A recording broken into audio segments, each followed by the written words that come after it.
The power is yours. Hi YouTube family, my name is Brittany and I'm a Houston artist here to help you with all of your art needs. For today's video, I thought we would go over how to recycle an old canvas that you have in your studio. Let's get started with the video and grab your beverage if you want to have one while we go through this together. Let's get started with recycling your old canvases that you have within your collection. The one I'm using is a wood canvas. I made this beautiful, amazing painting, in my personal opinion, of New York City, but as you can see, the painting is peeling. Why? Because I did not follow the principles of art because I didn't know this principle at the time. You cannot paint acrylic paint on top of encaustic wax. Why? Because the wax creates a structurally unsound bonding process within the artwork itself. So when you paint that acrylic over this wax, it does not adhere to it, not at all. I use this encaustic medium and I love the way it smells. I love the way the medium works in itself, but combining those two components is a recipe for disaster. So as a result, we'll be removing the entire layer. These are the two scrapers that I recommend using if you are removing the layer off of a wood canvas. If you have something that is more of a fabric canvas, I would not recommend using these scrapers. Depending like what it is, if it's just an acrylic painting, you can actually just paint over it, which I'll probably kind of touch on a little bit later in the video. It is officially later. Let me show you how to recycle an acrylic canvas. So let's say you have a painting that you really, for whatever reason, don't like and want to reuse it.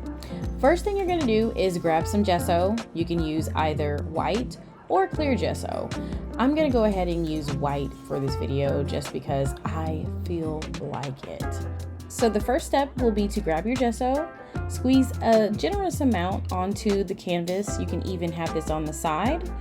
Grab also a brush of your choosing and then begin to start with the first layer of gesso over the acrylic canvas.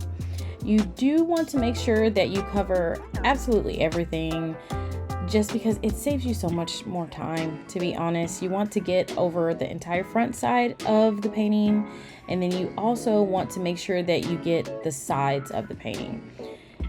If you don't do it that way, it can be really messy, to be honest. So it's just best to just do the first layer first. It's the first layer, first step, get that out of the way, and then move on to the next step. When it comes to gessoing your canvas, you do want to have about 2 to 3 layers of gesso, and make sure that each one dries in between before moving on.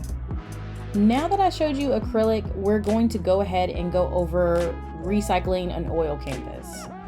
First things first, you do not use gesso when it comes to painting over an oil canvas. Gesso is an acrylic based medium, which is why you do not want to put acrylic of any type over oil. It will not adhere at all. To create a structurally sound artwork, you're going to want to stick oil with oil basically. So we're going to use oil paint to go ahead and cover over the pre-existing painting that you already have.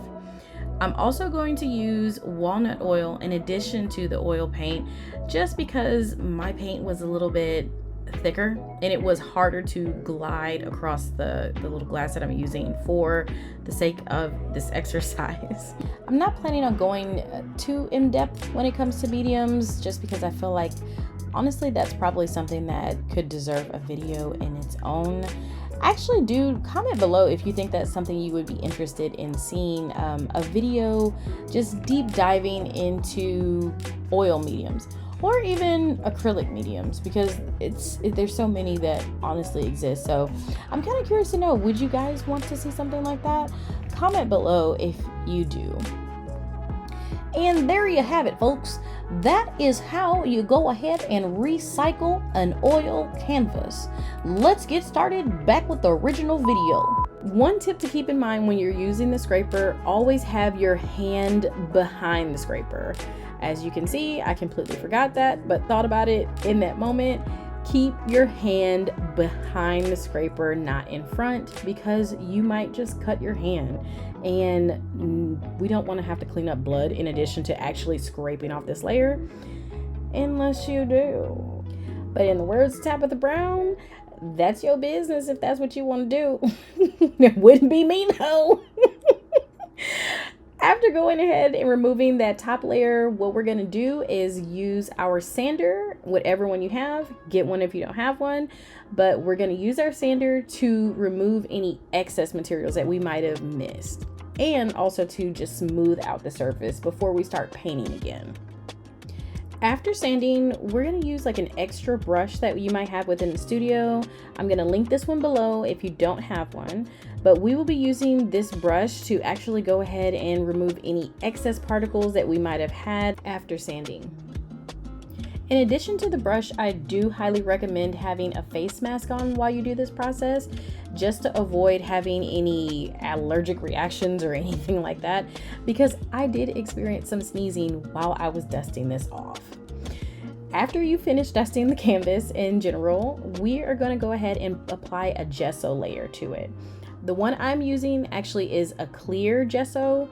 However, there is white gesso that exists as well too. I opted to use a clear gesso because I wanted pieces of the last painting to show, but there is a white gesso. This is the white gesso I would recommend from Liquitex, but that's really great if you just want to cover up the last remnants of the last remaining painting. I personally didn't want to do that. So if you want whatever you had before to show up, use clear. If you want to cover it up, use white.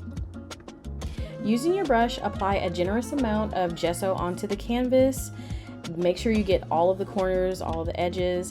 I would recommend gessoing about 2 to 3 times in general.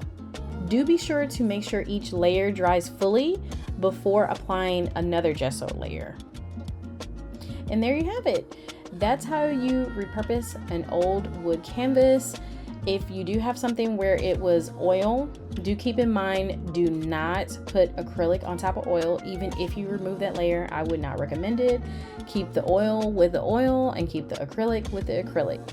If you haven't already, please subscribe to my channel and don't forget to ring that notification bell so you're notified of all of my future videos. I will see you next time. Bye. If you enjoyed that video, I bet you 100% that you will enjoy this one next. Go ahead and click to watch any of my other videos. See you next time.